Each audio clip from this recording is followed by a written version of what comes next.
আপনারা কি শুনতে পাচ্ছেন আমার কথা?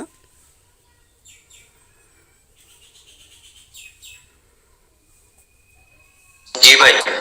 আচ্ছা, তাহলে আমরা আজকেও শুরু করব যে বেসিক ক্লাস পদার্থ কি সেটা দিয়ে। পদার্থ হচ্ছে এমন একটি বস্তু যার ওজন আছে এবং স্থান দখল করে এমন কিছুকেই আমরা পদার্থ বলে জানি। ধরি এই ক্যালকুলেটরটি, এটি একটি পদার্থ হিসেবে যদি বিবেচনা করি তাহলে আমরা ঠিক এইভাবে বলবো, যার ওজন আছে। দেখুন, এই ক্যালকুলেটরটির একটি ওজন আছে এবং এটিকে কোথাও রাখলে এটি একটি নির্দিষ্ট পরিমাণ জায়গা অকুপাই করছে বা দখল করছে, তাহলে আমরা অনায়াসে বলতে পারি এটি একটি পদার্থ। যদি কোনো কিছুর সংজ্ঞা দিতে বলা হয় তাহলে জাস্ট মুখস্থ না করে উক্ত বস্তুটির বা যেটি সংজ্ঞা চাওয়া হয় সেটির ধর্ম, বৈশিষ্ট্য এগুলো তুলে ধরতে হয়, তাহলেই তার সংজ্ঞাটি হয়ে যায়। দেখুন, আমি পদার্থ বলতে গেলে কিন্তু পৃথিবীতে যা কিছু দেখতে পাই, অনুভব করি, সবগুলোই পদার্থ। বাতাসও একটি পদার্থ, কিন্তু তার ভিতরে সংজ্ঞা দেওয়ার জন্য আমরা জাস্ট এটিকে বিবেচনা করতে পারি, কারণ এটি একটি পদার্থ। অর্থাৎ বলতে পারি যার ওজন আছে, যে একটি নির্দিষ্ট জায়গা দখল করে, তাকেই পদার্থ বলা হয়। এখন দেখুন, প্রকৃতিতে আমরা কিন্তু অনেক ধরনের পদার্থ দেখতে পাই। এই যেমন ইট আছে, পাহাড় পর্বত, পানি, ঘরবাড়ি, এর সবগুলোই পদার্থ এবং আমরা নিজেরাও একটা পদার্থ। কেননা আমাদের একটি নির্দিষ্ট ওজন আছে এবং আমরা কোথাও রাখলে জায়গা দখল করি। অনেকে হাস্যকরভাবে বলে যে তুই তো অপদার্থ, তোকে দিয়ে কিছুই হয় না। তার মানে অপদার্থ বলতে এমন কিছুকে বোঝানো হয় যার কোনো ভ্যালু নেই। এখন আমরা দেখব যে আসলে পদার্থকে বিশ্লেষণ করলে কোন জিনিসগুলো পাওয়া যায়। উদাহরণস্বরূপ হিসেবে আমরা এখানে একটি পদার্থ বিবেচনা করব। ধরে নিই এটি একটি ইটের টুকরো অথবা লোহার খণ্ড বিশেষ। এখন এটিকে আমরা পদার্থ বলতে পারি। এখন এই পদার্থকে যদি আমরা পরমাণুগুলোর স্বাধীন অস্তিত্ব নেই, অর্থাৎ আমরা বুঝতে পারছি যে পদার্থকে যদি আমরা ভেঙে বিশ্লেষণ করি তাহলে পদার্থ থেকে অণু পাই। আবার পদার্থকে বিশ্লেষণ করলে আমরা অণু পাই, অর্থাৎ পদার্থকে ভাঙার পর যে অংশ পাই সেটি হচ্ছে অণু। অণুকে যদি আমরা পুনরায় ভেঙে ফেলি তাহলে আমরা যেটা পাই সেগুলো হচ্ছে পরমাণু। এই পরমাণুগুলো আর খালি চোখে দেখা যায় না, অর্থাৎ পরমাণুর স্বাধীন অস্তিত্ব নেই। তাহলে আমরা দেখতে পেলাম যে পদার্থ বিভিন্ন শ্রেণীতে বিভক্ত হয়ে যাচ্ছে। এখন গবেষণা করে পরমাণুকে দেখা যায় যে এর ভিতরে আরও অসংখ্য ক্ষুদ্র ক্ষুদ্র কণা থাকে, যেগুলোকে বলা হয় মৌলিক কণিকা। তার মানে গবেষকরা এটি পরমাণুকে এমনিতেই খালি চোখে দেখা যায় না, তারপর কিভাবে গবেষণা করলে এটি একটি প্রশ্ন থেকে যায়। তো এটিকে দেখার জন্য গবেষকরা শক্তিশালী ইলেকট্রনিক মাইক্রোস্কোপ যন্ত্র নামক একটি মাইক্রোস্কোপ ব্যবহার করে তারা এর ভিতরে দেখলো অসংখ্য কণিকা, যেগুলোর নাম হলো মৌলিক কণিকা। মৌলিক কণিকা, এই মৌলিক কণিকা আবার অনেক ধরনের হয়। এমনিতেই পরমাণুর গুলো অনেক ছোট, তার ভিতরে আবার গবেষকরা বলছে এর ভিতরে অনেকগুলো কণিকা আছে, এটা একটু মিরাকেলের মতো। তখন গবেষণায় দেখা গেল এর ভিতরে বিভিন্ন ধরনের মৌলিক কণিকা আছে। কিছু কিছু মৌলিক কণিকা আছে যে পরমাণুতে সব সময় অবস্থান করে, সেগুলিকে বলা হয় স্থায়ী কণিকা।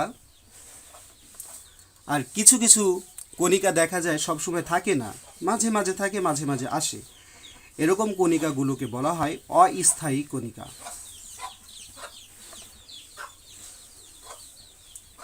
আবার কিছু কিছু কণা আছে পদার্থের বিশেষ বৈশিষ্ট্যের কারণে মাঝে মাঝে অবস্থান করে, তাদেরকে বলা হয় কম্পোজিট কণিকা।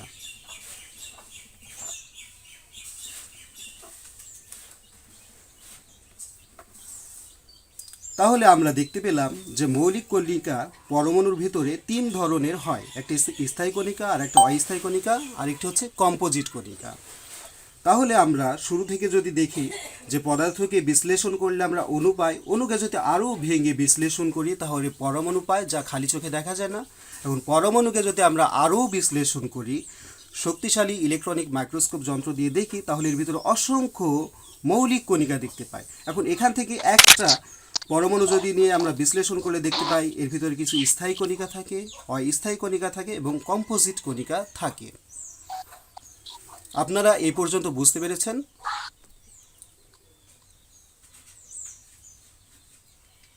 এই পর্যন্ত বুঝতে পারছি। আচ্ছা, ধন্যবাদ। এরপর গবেষণা থেমে থাকেনি, তখন আবারও বলা হলো যে আসলে আপনারা তো বলছেন যে মৌলিক কণিকার ভিতরে কিছু স্থায়ী কণিকা থাকে, সেই স্থায়ী কণিকাগুলো আবার কি ধরনের হয়। তখন গবেষণা করে দেখা গেল স্থায়ী কণিকার ভিতরে থাকে ইলেকট্রন থাকে, তারপর থাকে প্রোটন, এবং আরেকটি কণিকা স্থায়ী কণিকা হিসেবে গণ্য হয়, সেটি হচ্ছে নিউট্রন।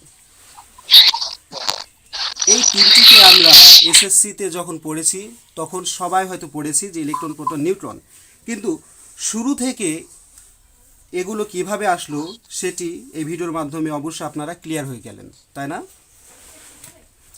আচ্ছা, এরপর অস্থায়ী কণিকাগুলো উপর ক্লাসে বা হায়ার ইনস্টিটিউটে এগুলো স্টাডি করানো হয়, তাই আমরা ওদিকে না গিয়ে শুধু স্থায়ী কণিকাগুলো নিয়ে আলোচনা করব।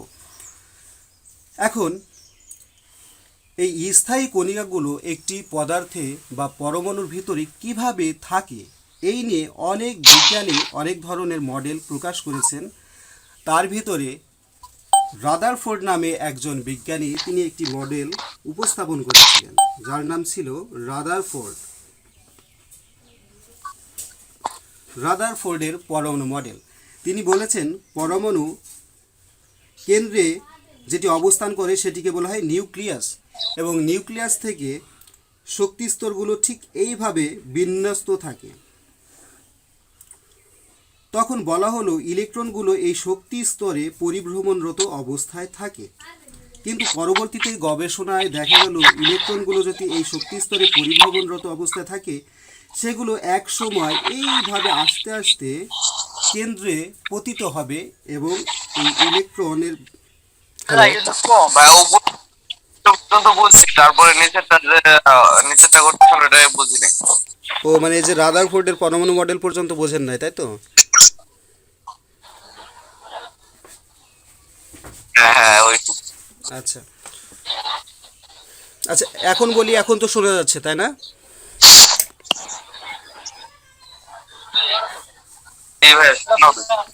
আচ্ছা, তো মৌলিক কণিকার ভিতরে যে স্থায়ী কণিকাগুলো আছে সেগুলো পরমাণুর ভিতরে কিভাবে অবস্থান করে এ নিয়ে রাদারফোর্ড নামক একজন বিজ্ঞানী একটি মডেল উপস্থাপন করলেন, যাকে রাদারফোর্ডের পরমাণু মডেল হিসেবে অভিহিত করা হয়। তিনি ঠিক এরকম একটি পরমাণু মডেল দিয়েছিলেন, যার এখানে একটি কেন্দ্র থাকে, যে কেন্দ্রে অবস্থান করে প্রোটন এবং নিউট্রন, এবং এই যে কক্ষপথগুলো আপনারা দেখতে পাচ্ছেন তিনি বলেছিলেন এখানে ইলেকট্রনগুলো ঘূর্ণয়মান অবস্থায় থাকে বা আবর্তন করে। পরবর্তীতে গবেষণায় দেখা গেল যে এই থিওরিতে যদি পরমাণু মডেল করা হয় তাহলে ইলেকট্রনগুলো যদি ঘুরতে ঘুরতে এইভাবে বিপরীত ডিরেকশনে আসে তাহলে এই কেন্দ্র পতিত হবে এবং পরমাণুর যে বৈশিষ্ট্য সেটি অক্ষুণ্ণ হয়। তাই এই রাদারফোর্ডের পরমাণু মডেল আর গৃহীত হলো না, এটি বাদ হয়ে গেল। তবে পরবর্তীতে এই কিছু তথ্যকে কাজে লাগিয়ে এটিকে মডিফাই করে আরেকজন বিজ্ঞানী ছিলেন, যার নাম ছিলেন নিলস বোর। আপনারা অনেকেই হয়তো নিলস বোরের নাম শুনে থাকবেন। নিলস বোর তিনি এটিকে সংশোধন করে নতুন একটি পরমাণু মডেল তৈরি করলেন, যেখানে কেন্দ্রে তিনি একইভাবে বললেন যে যেটি অবস্থান করে সেটি হচ্ছে নিউক্লিয়াস। এই নিউক্লিয়াস অবস্থান করে প্রোটন এবং নিউট্রন, আর নিউক্লিয়াসকে কেন্দ্র করে নির্ধারিত কক্ষপথে ইলেকট্রনগুলো অবস্থান করে। এগুলোকে বলা হয় শক্তি স্তর বা কক্ষপথ। এই কক্ষপথে ইলেকট্রন কতটি অবস্থান করবে তা 2n² সূত্র অনুসারে নির্ধারণ করা হয়, যেটি আমরা এসএসসিতে পড়ে এসেছি। এখন এই পরমাণুর এই ইলেকট্রন বিন্যাসে প্রথম শক্তি স্তরে ইলেকট্রন থাকে 2টি, তারপরে থাকে 8টি, এবং এরপর থাকবে 16টি পর্যায়ক্রমে। এখন আমরা বুঝতে পারলাম যে একটি পদার্থকে বিশ্লেষণ করলে অণু, অণু থেকে পরমাণু, এবং পরমাণুর ভিতরে অসংখ্য মৌলিক কণিকা তার ভিতরে আবার অনেকগুলো মৌলিক কণিকা। এখন আমরা স্থায়ী কণিকাগুলো দেখলাম, ইলেকট্রন, প্রোটন, নিউট্রন, যেগুলো পরমাণুতে ঠিক এইভাবে অবস্থান করে। এতদূর পর্যন্ত যদি কারো অসুবিধা থেকে থাকে তাহলে আমাকে প্রশ্ন করতে পারেন।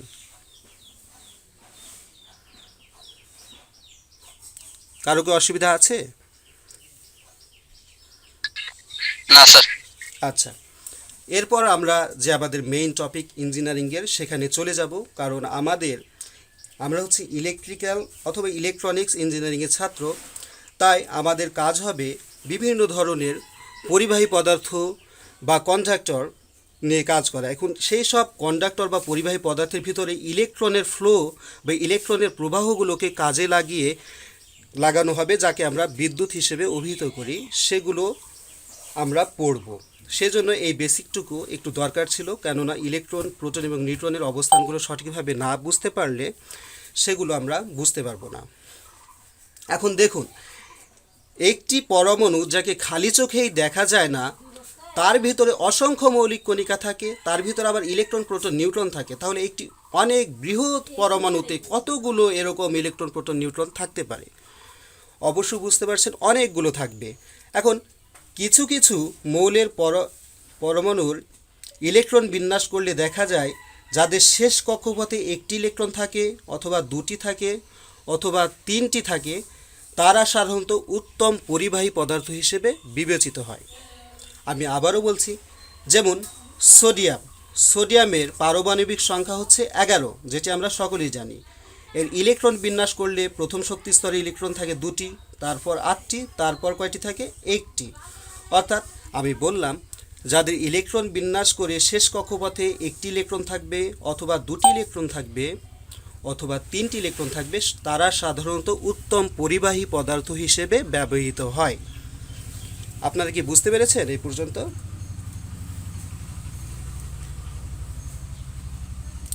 আচ্ছা,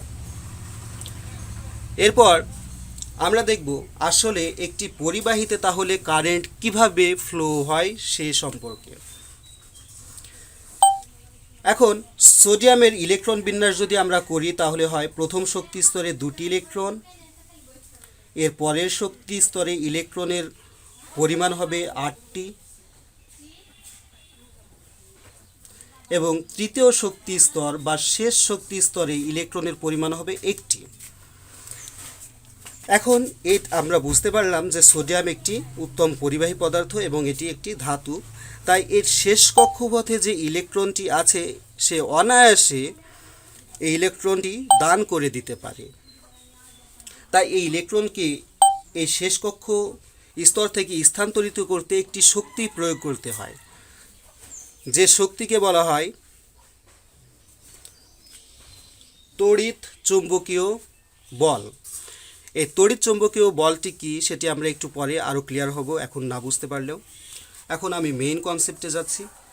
যদি একটি পরিবাহী তার বিবেচনা করি, মনে করুন যে এটি একটি পরিবাহী তার, যে পরিবাহী তারের ভিতরে অসংখ্য পরমাণু থাকে, আর অসংখ্য পরমাণুর শেষ কক্ষপথে অসংখ্য ইলেকট্রন থাকে, হতে পারে একটি, হতে পারে 2টি, অথবা হতে পারে 3টি।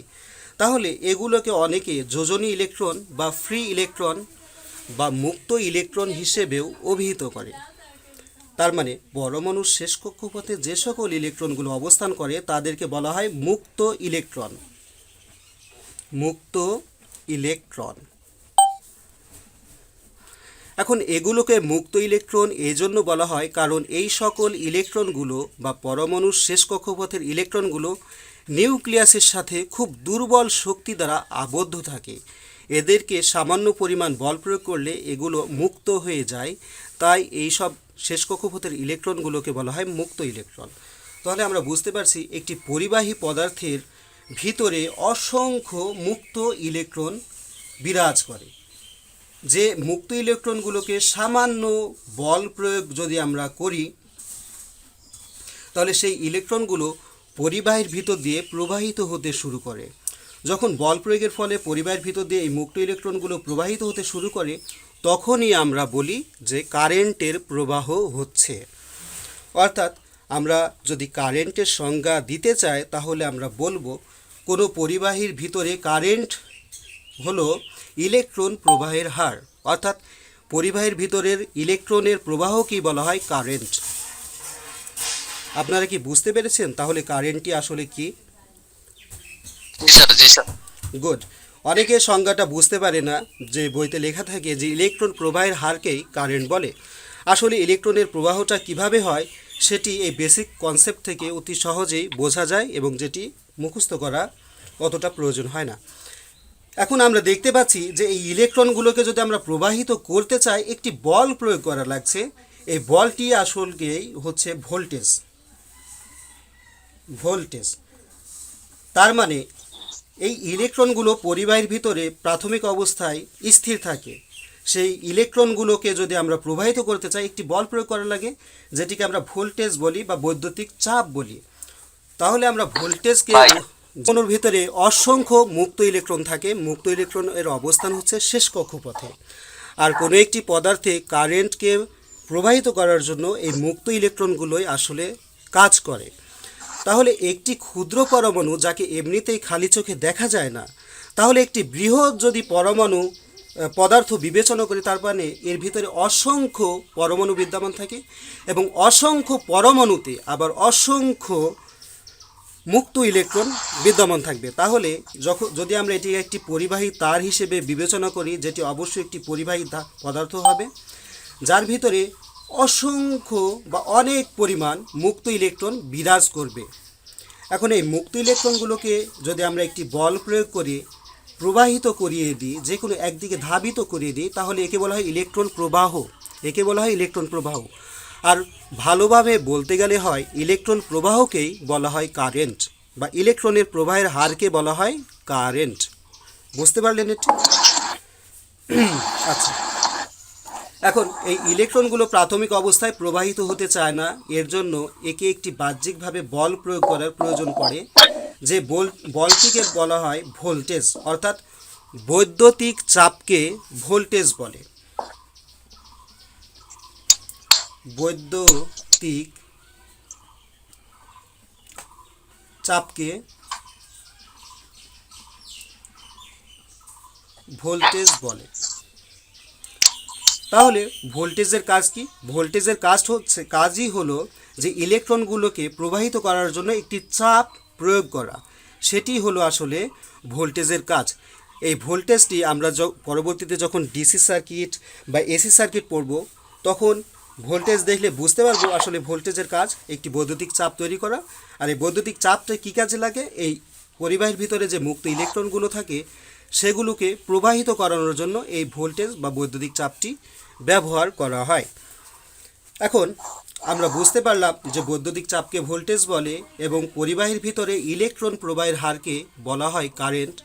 এখন এই কারেন্ট প্রবাহিত হওয়ার সময় বা ইলেকট্রনগুলো প্রবাহিত হওয়ার সময় পরিবাহী পদার্থের এমন কিছু বৈশিষ্ট্য থাকে, এই ইলেকট্রনগুলো প্রবাহিত হওয়ার সময় বাধাপ্রাপ্ত হয়।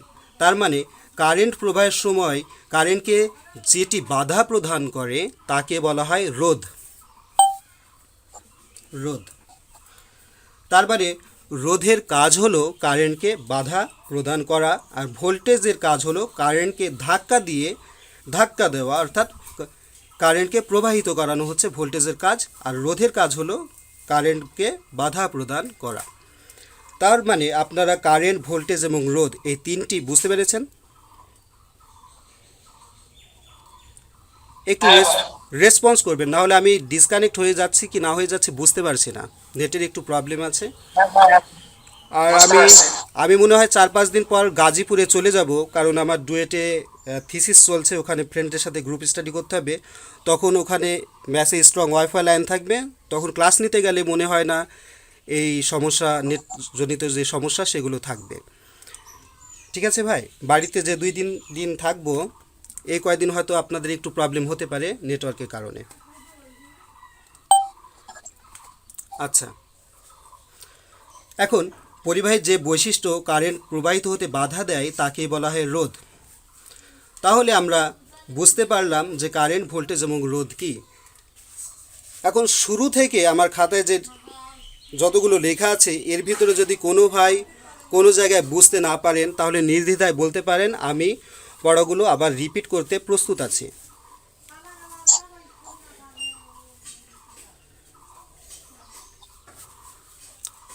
আচ্ছা, আশা করি সকলেই বুঝতে পেরেছেন। তাহলে আমি পরের টপিকে চলে গেলাম।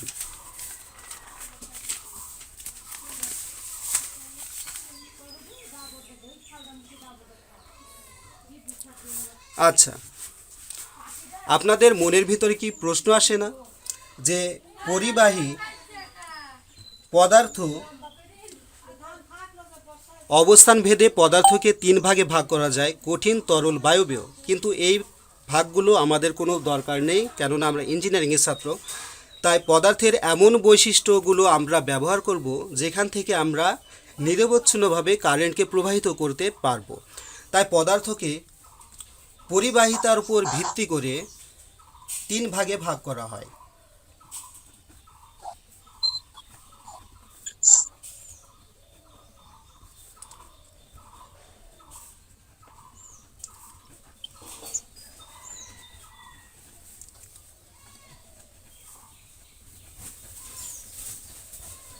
পরিবাহিতার উপর ভিত্তি করে পদার্থকে তিন ভাগে ভাগ করা হয়, যার একটি হলো পরিবাহী পদার্থ,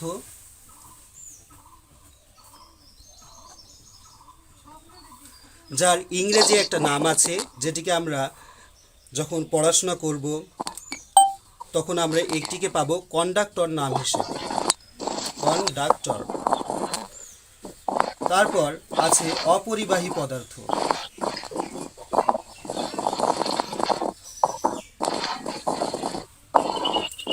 যার ইংরেজি একটি নাম আছে, সেটি হলো ইনসুলেটর। এরপর হলো অর্ধপরিবাহী পদার্থ, জল ফেলেছে, সে জলে ফেলেছে।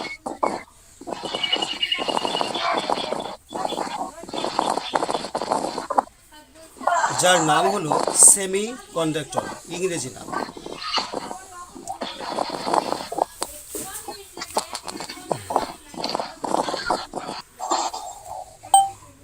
আচ্ছা ভাই, আপনারা শুনতে পাচ্ছেন সকলে? হ্যাঁ ভাই। আচ্ছা, তাহলে পদার্থের অনেকগুলো বৈশিষ্ট্য আছে, তার ভিতরে একটা বৈশিষ্ট্য আমরা নিলাম, সেটা হচ্ছে পরিবাহিতা। এই পরিবাহিতার উপর ভিত্তি করে পদার্থকে তিন ভাগে ভাগ করা হয়। একটি হচ্ছে পরিবাহী পদার্থ, যাকে ইংরেজিতে বলা হয় কন্ডাক্টর। আর একটি হচ্ছে অপরিবাহী পদার্থ, যাকে ইংরেজিতে বলা হয় ইনসুলেটর। আরেকটি হলো অর্ধ পরিবাহী পদার্থ, যাকে বলা হয় সেমি কন্ডাক্টর। এখন আমরা পর্যায়ক্রমে জানব আসলে পরিবাহী বা কন্ডাক্টর কি, অপরিবাহী বা ইনসুলেটর কি, এবং অর্ধপরিবাহী বা সেমি কন্ডাক্টর আসলে জিনিসগুলো কি। তবে এখানে বলে রাখি, ইঞ্জিনিয়ারিংয়ের শাখায় ইলেকট্রিক্যাল ডিপার্টমেন্টের প্রধান যে কাজ, সেটি হচ্ছে এই পরিবাহী বা কন্ডাক্টর নিয়ে আলোচনা, প্রধান আলোচনা। এবং ইলেকট্রনিক্স ডিপার্টমেন্টের প্রধান কাজ হলো এই সেমি কন্ডাক্টর, এই বিষয়টি নিয়ে ডিপলি আলোচনা করা হয়। অর্থাৎ ইলেকট্রনিক্সে যারা পড়েন তারা এই সেমি কন্ডাক্টর ভিতরে ইলেকট্রন প্রবাহ নিয়ে আপনাদের আলোচনা, এবং যারা ইলেকট্রিক্যালে পড়েন তারা এটি পড়বেন, সাথে সাথে এই যে কন্ডাক্টর এগুলো নিয়ে পড়বেন। এখন তাহলে আমরা শুরুতেই জানব যে পরিবাহী কি। পরিবাহী বা কন্ডাক্টর কাকে বলে? বস্তুতপক্ষে আমরা বাসাবাড়িতে যে সকল বৈদ্যুতিক লাইনগুলো ব্যবহার করি, যেসব তার ব্যবহার করি, সেগুলোই আসলে পরিবাহী বা কন্ডাক্টর হিসেবে বিবেচনা করলে ভুল হবে না। অর্থাৎ যে সকল পদার্থের ভিতর দিয়ে সহজে তাপ এবং বিদ্যুৎ প্রবাহিত হতে পারে তাকেই বলা হয় পরিবাহী পদার্থ। তাহলে পরিবাহী পদার্থের বৈশিষ্ট্য হলো যে সহজে তাপ ও বিদ্যুৎ প্রবাহিত করে। পরিবাহী পদার্থ সহজে তাপ ও বিদ্যুৎ প্রবাহিত করে, তাই এর নাম হলো পরিবাহী পদার্থ। অপরদিকে অপরিবাহী পদার্থ কোনগুলো হবে? পরিবাহী পদার্থের ঠিক উল্টো যে বৈশিষ্ট্যর পদার্থটি পাওয়া যায় সেটি হচ্ছে অপরিবাহী পদার্থ। অর্থাৎ যেটি সহজে তাপ এবং বিদ্যুৎ প্রবাহিত করবে না সেটিকেই আমরা বলবো অপরিবাহী পদার্থ। অপরিবাহী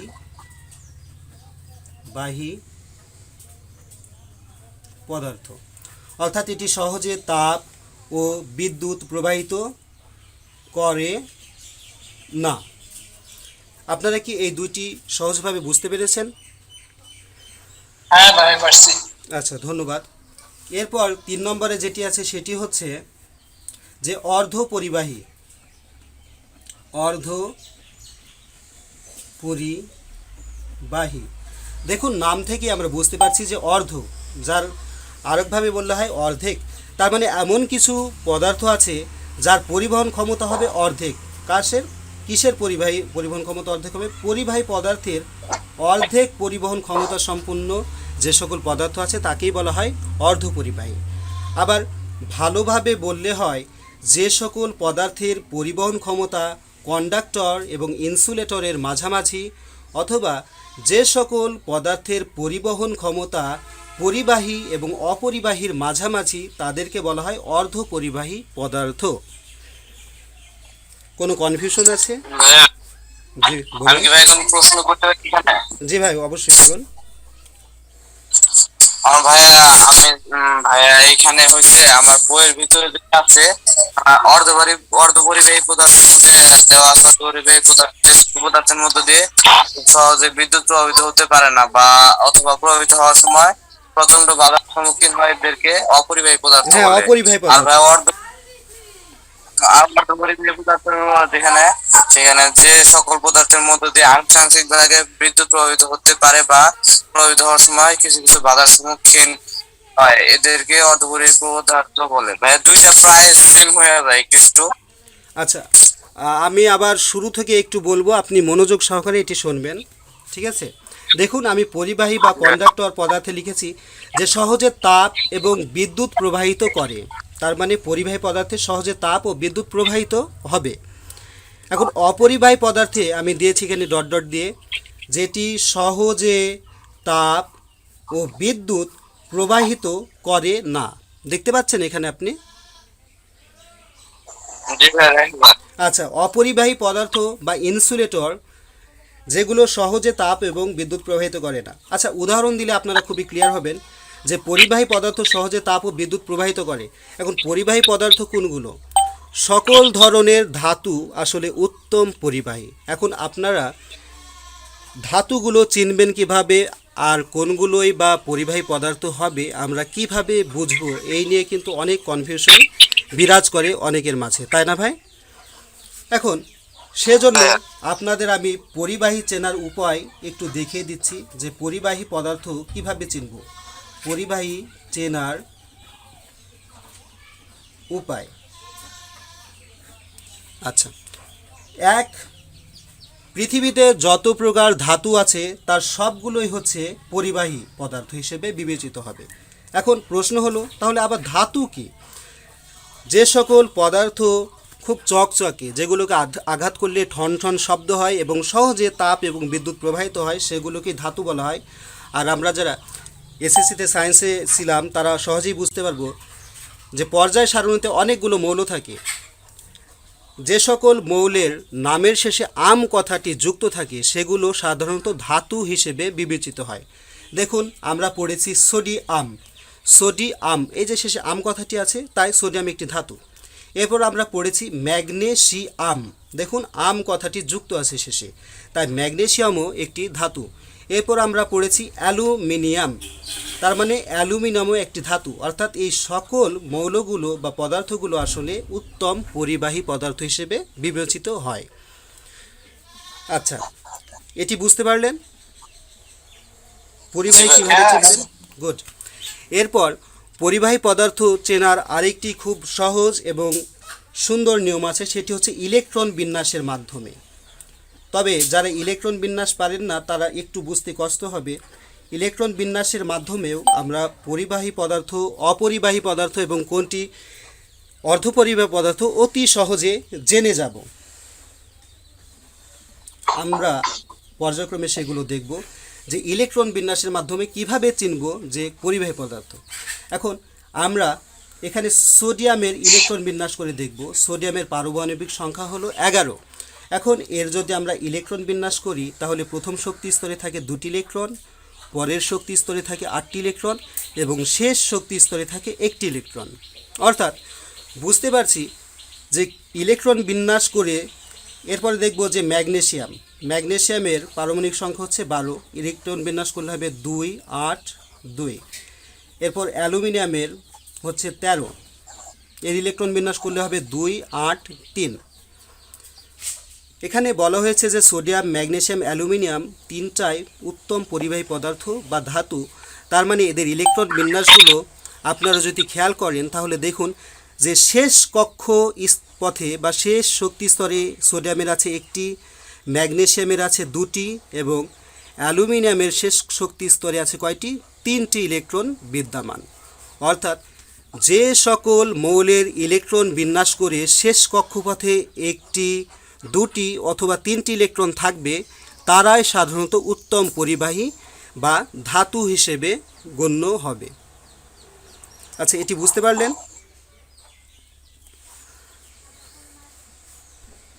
ভাইয়া ভাইয়া এটা যদি একটু বলেন, কিভাবে বিন্যাস করে? আচ্ছা, ইলেকট্রন বিন্যাসটা আমি বলে দিই।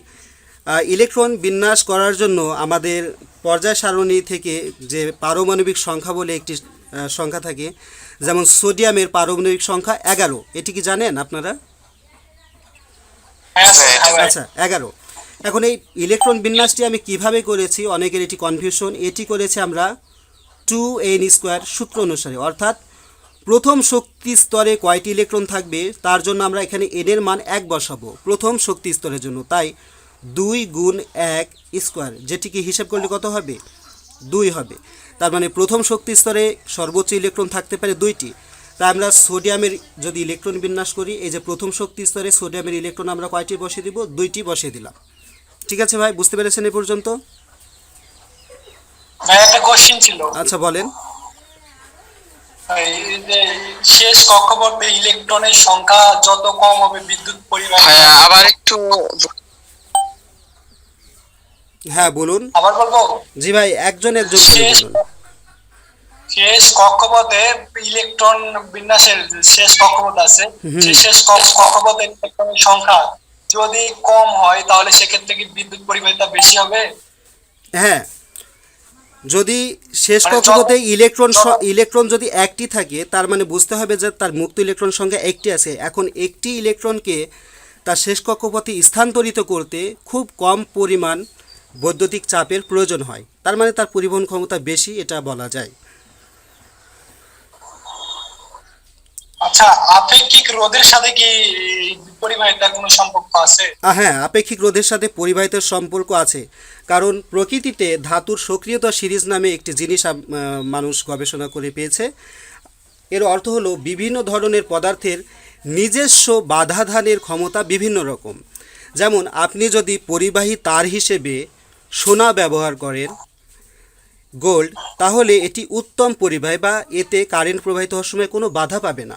এখন আপনারা যদি পরিবাহী তার হিসেবে কপার ব্যবহার করেন, যেটি আমরা বাসা বাড়িতে কপার তার বা অ্যালুমিনিয়াম তার ব্যবহার করি, এর নিজস্ব কিছু রোধ থাকে। তার মানে কোনো পদার্থের নিজের যে রোধ তাকেই বলা হয় আপেক্ষিক রোধ। এটি নির্দিষ্ট পদার্থের নিজস্ব বৈশিষ্ট্য, বুঝতে পারলেন? সেটি হচ্ছে আপেক্ষিক রোধ। হ্যাঁ হ্যাঁ। আচ্ছা, আপেক্ষিক রোধ যদি কম হয় তাহলে সেক্ষেত্রে বিদ্যুৎ পরিবাহিতা বেশি হবে না বেশি হলে বেশি হবে? আপেক্ষিক রোধ যদি বেশি হয় তাহলে কারেন্টকে বাধা বেশি দিবে, তার মানে বিদ্যুৎ প্রবাহ কম হবে। আর আপেক্ষিক রোধ যদি কম হয় তাহলে দেখতে পাবো যে বিদ্যুৎ প্রবাহ, আপেক্ষিক রোধ কম হলে বিদ্যুৎ প্রবাহ বেশি হবে, আর আপেক্ষিক রোধ বেশি হলে বিদ্যুৎ প্রবাহ কম হবে। কোনো কোনো ক্ষেত্রে আপনারা দেখতে পাবেন যে কিছু কিছু ডিভাইস বা তার আমরা দেখতে পাই যেগুলোর ভিতরে বিদ্যুৎ প্রবাহ হলে গরম হয়ে যায়। আপনারা দেখেননি অনেকজন? দেখবেন যে ওয়াটার হিটার যখন আপনারা চালান তখন অনেকক্ষণ যখন পানি ফুটে তখন তারটি গরম হয়ে যায়। অনেক ক্ষেত্রে পাতলা তার হলে সেটি গলে যায়। এর অর্থ হচ্ছে যে অতি দ্রুত সেই তারের ভিতর দিয়ে ইলেকট্রনগুলো যখন প্রবাহিত হয় তখন পরিবাহী তারের আপেক্ষিক রোধের কারণে কারেন্টকে বাধা দিতে থাকে। আর ইলেকট্রন ফ্লোকেই কারেন্ট বলে। আর ইলেকট্রনের এই যে বাধা পায়, এই বাধার ফলে একটি সংঘর্ষ হয় পরিবাহীর ভিতরে। এই সংঘর্ষের ফলে আসলে তাপ উৎপন্ন হয়, আর এই তাপ উৎপন্ন হওয়ার কারণেই আসলে ডিভাইস বা পরিবাহী তারটি গরম হয়ে যায়। বুঝতে পারলেন বিষয়টি? না আরও ক্লিয়ার করব? হ্যাঁ ভাই, এখানে যদি আমি আর একটু clear। আচ্ছা আরেকটু ক্লিয়ার করি। আচ্ছা, মনে করেন যে জুম করে এখানে আমরা একটা তার অঙ্কন করেছি, কারেন্টের তার। এখন এই কারেন্টের তারের ভিতরে অসংখ্য ইলেকট্রন থাকবে। সেই অসংখ্য ইলেকট্রনগুলো যদি আমরা বৈদ্যুতিক চাপ বা ভোল্টেজ প্রয়োগ করি তাহলে এই ইলেকট্রনগুলো প্রবাহ হতে শুরু করবে। এখন এই প্রবাহর ভিতরে যখন এই পদার্থের আপেক্ষিক রোধ বেশি হবে, অর্থাৎ এর ভিতরে কিছু বাধা থাকবে, তখন এই ইলেকট্রনগুলো প্রবাহিত হওয়ার সময় এখানে বাধাপ্রাপ্ত হবে বা একটি সংঘর্ষ লিপ্ত হবে। এখন এই সংঘর্ষ বা বাধাপ্রাপ্ত হওয়ার কারণে এখানে একটি হিট জেনারেট হবে বা তাপ উৎপন্ন হবে। বুঝতে পারলেন? এখন এই তাপ উৎপন্ন হওয়ার কারণে আসলে আমরা বুঝতে পারি যে ডিভাইসের আপেক্ষিক রোধ বেশি বা তাপ উৎপন্ন হচ্ছে। আপনারা যখন এসি মেশিন, ডিসি মেশিন পড়বেন উপর ক্লাসে, যেমন জেনারেটর আছে, ট্রান্সফরমার আছে, তখন এগুলো খুব সুন্দরভাবে বুঝতে পারবেন, কারণ সেখানে এই তাপগুলোই আসলে বিভিন্ন ধরনের লস হিসেবে গণ্য হয়। কোনোটি হয় এডি কারেন্ট লস, কোনোটি হয় হিস্টেরিসিস লস। তো অত দূর আমি না গিয়ে আপনাদের বেসিক যে আলোচনা, এখান থেকেই আসলে তখনও আপনারা বুঝতে পারবেন যে পরিবাহীর ভিতরে যদি রোধ বেশি হয় তার মানে বুঝতে হবে যে ইলেকট্রন প্রবাহে বাধা প্রদান করছে। আপেক্ষিক রোধ, আপেক্ষিক রোধ হচ্ছে পদার্থের নিজস্ব যে রোধ, সেটি হচ্ছে তার আপেক্ষিক রোধ। ঠিক আছে? এটি হচ্ছে নির্দিষ্ট পদার্থের তাদের স্বকীয় একটি বৈশিষ্ট্য। আচ্ছা, প্রত্যেক পদার্থের মধ্যে কি আপেক্ষিক রোধ বিদ্যমান থাকে? হ্যাঁ হ্যাঁ, পৃথিবীতে ভালো মানুষ যেমন খুঁজে পাওয়া খুব কঠিন, পৃথিবীতে 100% পরিবহন ক্ষমতা সম্পন্ন পদার্থও খুঁজে পাওয়া খুব কঠিন।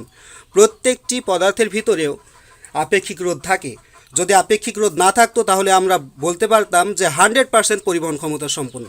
আপনারা অনেক জায়গায় যে টিভিতে বিজ্ঞাপন বা বাসে টাসে বিজ্ঞাপন দেখেন যে 100% কপার তার 99% পরিবহন ক্ষমতা সম্পন্ন বা ইফিসিয়েন্সি, এভাবে লেখা থাকে। কেউ কি বলে যে 100%? না না ভাইয়া, আচ্ছা, 100%। এই যে আপেক্ষিক রোধ প্রত্যেকটা পদার্থের থাকবে, বা প্রতিটি মানুষ যেমন 100% ভালো হতে পারে না, ঠিক পরিবাহী পদার্থ ঠিক ওরকম, যে 100% সে পরিবহন করতে পারে না, এর ভিতরে সামান্য কিছু বাধা দানের ক্ষমতা থেকেই যায়, আর একেই বলা হয় আপেক্ষিক রোধ।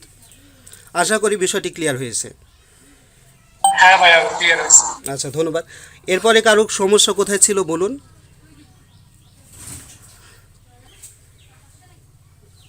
ইলেকট্রন বিন্যাসে কার প্রবলেম ছিল এটি দেখাবো?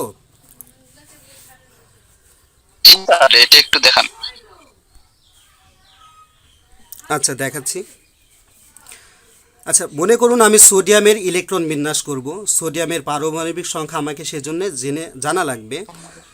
আমি জানি যে সোডিয়ামের পারমাণবিক সংখ্যা 11, তাই এর ইলেকট্রন বিন্যাস করব। তাহলে সোডিয়াম এর পারমাণবিক সংখ্যা 11 এভাবে আপনি লিখে নেবেন। লিখে নেওয়ার পর এই 2n² এই সূত্র আপনারা বসাবেন। আমি আবার শুরু থেকে করি যাতে আপনার বুঝতে সুবিধা হয়, এবং একটু বড় করে লিখি, আপনারা হয়তো দেখতে পাচ্ছেন না। 11 এটি লিখলাম পারমাণবিক সংখ্যা। আর করে একটি পদার্থের পারমাণবিক সংখ্যা এবং ইলেকট্রন সংখ্যা সমান পরিমাণে থাকে প্রতিটি পরমাণুতে, এটি আপনাদের বোঝা লাগবে। কোনো একটি পরমাণুতে ইলেকট্রন সংখ্যা এবং পারমাণবিক সংখ্যা সম পরিমাণে থাকে। আচ্ছা, তাহলে সোডিয়ামের ইলেকট্রন বিন্যাস যদি আমরা করি তাহলে একটি সূত্র ব্যবহার করব, 2n²। এছাড়া আরও অনেকগুলো নিয়ম আছে, আফবাউ নীতি, কোয়ান্টাম তত্ত্ব, সেগুলো উপর ক্লাসে পড়ব। তবে প্রথম যে বেসিক নিয়ম 2n² ইলেকট্রন বিন্যাসের, সেটির মাধ্যমে আমরা ইলেকট্রন বিন্যাস করে দেখব। সোডিয়ামের প্রথম শক্তি স্তরে কয়টি ইলেকট্রন থাকে এটি জানার জন্য আমরা 2n শক্তি স্তরে n এর মান আমরা 1 বসিয়ে দিব প্রথম শক্তি স্তর, সেজন্য 1-এর পরে স্কোয়ার দিলাম, যেহেতু n এর পরে স্কোয়ার ছিল। এটিকে যদি আমরা গুণ করি তাহলে 2 গুণ 1-এর পরে স্কোয়ার করলে 1ই হয়। এখন 2-এর সাথে 1 গুণ করলে 2 হয়। তার মানে আমরা বুঝতে পারলাম যে প্রথম শক্তি স্তরে ইলেকট্রনের সংখ্যা হয় 2টি, তাই আমরা প্রথম শক্তি স্তরে 2টি ইলেকট্রন এঁকিয়ে দিয়েছি। এটি বুঝতে পারলেন? এরপর দ্বিতীয় শক্তি স্তরে ইলেকট্রন কতটি হবে সেটি বের করার জন্য আমরা এখানে n এর যে মান, সেখানে আমরা দ্বিতীয় শক্তি স্তরের জন্য 2 বসাবো এবং উপরে দিব স্কোয়ার, কেননা n এর পর ছিল স্কোয়ার। এরপর এটিকে যদি আমরা হিসাব করি, 2 গুণ 2-এর পর স্কোয়ারের জন্য 4, এখন এটিকে গুণ করলে হয় 8। অর্থাৎ দ্বিতীয় শক্তি স্তরে ইলেকট্রন ধারণ ক্ষমতা হতে পারে সর্বোচ্চ 8টি, তাই দ্বিতীয় শক্তি স্তরে আমরা ইলেকট্রন দিয়ে দেব 8টি। দেখুন এখানে আমি দিয়ে দিচ্ছি 8টি ইলেকট্রন। এরপর আমরা দেখব প্রথমে 2টি ইলেকট্রন ব্যবহার করেছি প্রথম শক্তি স্তরে, তারপরে 8টি ইলেকট্রন ব্যবহার করেছি 2টি শক্তি স্তরে। তাহলে মোট কতটি ইলেকট্রন আমরা ব্যবহার করলাম? দেখুন এখানে 2টি, এখানে 8টি, মানে 10টি ইলেকট্রন অলরেডি আমাদের শক্তি স্তরে বসানো হয়ে গেছে। আর দ্বিতীয় শক্তি স্তরে 8টির উপরে ইলেকট্রন আমরা বসাতে পারবো না। তাহলে 11টি ইলেকট্রনের ভিতরে আমরা অলরেডি 10টি ব্যবহার করে ফেলেছি, তাই বাকি থাকলো কয়টি ইলেকট্রন বলুন বলুন তো আপনারা? 3টি না, 1টি, কারণ সোডিয়ামের মোট ইলেকট্রনের সংখ্যা হচ্ছে 11টি। তার ভিতরে প্রথম শক্তি স্তরে 2টি, দ্বিতীয় শক্তি স্তরে 8টি আপনারা ব্যবহার করেছেন। এখন আপনার 10টি ইলেকট্রন চলে গিয়েছে, তাই অতিরিক্ত একটা ইলেকট্রন থেকে যায়, যেটি শুধুমাত্র তৃতীয় আরেকটি শক্তি স্তর হবে সেখানে অবস্থান করবে। এই হচ্ছে তৃতীয় শক্তি স্তর বা শেষ শক্তি স্তরের ইলেকট্রন সোডিয়ামের। বুঝতে পেরেছেন ভাই? জি স্যার। এখন প্রশ্ন হলো যে তৃতীয় শক্তি স্তরে আপনি কেন একটা দিলেন? এখন তৃতীয় শক্তি স্তরে মোট ইলেকট্রন তো বসাতে পারি আমরা তৃতীয় শক্তির স্তরের জন্য 2 গুণ তৃতীয় শক্তি স্তরটা এখানে 3, তারপরে স্কোয়ার, তারপরে কত হবে 2 গুণ 3 × 9, তার মানে 18টি। এখন দেখুন তৃতীয় শক্তি স্তরের ক্যাপাসিটি বা সর্বোচ্চ ধারণ করতে পারে 18টি ইলেকট্রন, কিন্তু সোডিয়ামের ইলেকট্রন বিন্যাস করে আমরা দেখতে পাচ্ছি শেষে বেঁচে থাকছে মাত্র একটি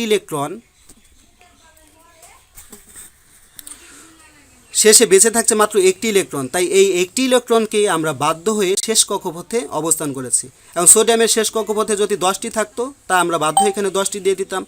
যেহেতু এর ইলেকট্রন থাকে মোট একটি পরমাণুতে 11টি, তাই আমরা এইভাবে বিন্যাস করে দেখালাম। আচ্ছা, এটি কি ক্লিয়ার হয়েছে ভাই আপনার?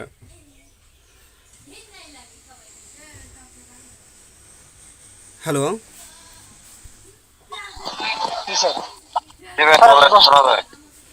আচ্ছা, স্যার হ্যাঁ বলুন।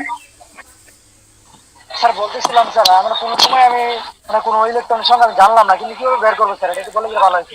আচ্ছা, আপনি ইলেকট্রন সংখ্যা জানেন না, এরকম হলে তো লেখাপড়া আসলে ইলেকট্রন বিন্যাস পারবেন না। আপনাকে ইলেকট্রন বিন্যাস করতে হলে, মনে নেই স্যার, আচ্ছা মনে নাই, কোনো সময় মনে থাকে না, জি মানে কিভাবে বের করবো স্যার এটা? আচ্ছা মানে একই দমই মনে নাই, এই অবস্থায় তো আপনি বের করতে পারবেন না, কারণ পারমাণবিক সংখ্যা যে কোনো টেকনিকে হোক ছন্দ দ্বারা হোক আপনাকে মনে রাখা লাগবে। কারণ পারমাণবিক সংখ্যা যদি না জানেন আপনি ইলেকট্রন বিন্যাস কখনো পারবেন না। কারণ এখানেও যদি আমি সোডিয়ামের ভুলে যদি 12 দিয়ে দিতাম তাহলে তো সেটা ম্যাগনেসিয়ামের হয়ে যেত, তাহলে সেটা তো ভুল হতো। তার মানে আপনাকে ইলেকট্রন বিন্যাস করতে হলে পারমাণবিক সংখ্যা জানাই লাগবে। জি স্যার, ওকে, ঠিক আছে স্যার। আচ্ছা, এই পর্যন্ত যদি কোনো প্রশ্ন না থাকে তাহলে কি করব বলেন? আপনারা কি আর ক্লাস করবেন না আগামীকাল থেকে আবার করবেন? ভাই একদিনে অতিরিক্ত ক্লাস করলে মাথায় থাকবো না, অল্প অল্প করে করাইলে তাই ভালো হয়। তবে শেষে আমি আবার আপনাদের বলছি, পূর্বে যে ক্লাস মানে যেগুলো বোঝালাম আর এই পেজে যেগুলো বুঝিয়েছি এর ভিতরে যদি কোনো প্রবলেম আবারও থেকে থাকে তাহলে আপনারা বলেন, আমি আবার বোঝাই দিচ্ছি।